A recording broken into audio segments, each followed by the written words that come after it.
स्वागत करूँ तो कैसे, साधन भी कुछ नहीं है।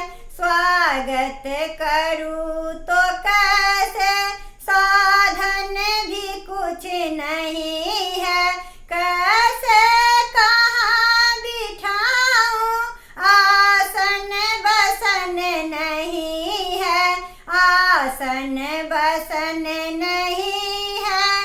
उपवन सुमन की माला, सुरमी तो कुछ नहीं है। सुरमी तो कुछ नहीं है। स्वागत करूँ तो कैसे, साधन भी कुछ नहीं है। स्वागत करूँ तो कैसे, साधन भी कुछ नहीं है। एक भाव पूर्ण वाणी, वो भी मधुर नहीं है। कृपा सदा हृदय में स्वीकार हाल कर ले।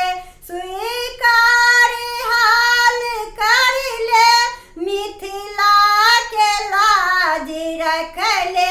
बस प्रार्थना यही है, बस प्रार्थना यही है।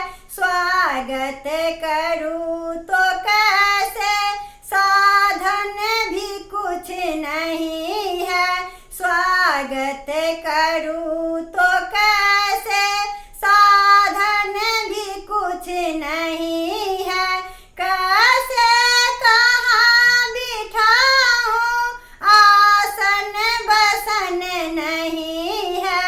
स्वागत करूँ तो कैसे, साधन भी कुछ नहीं है।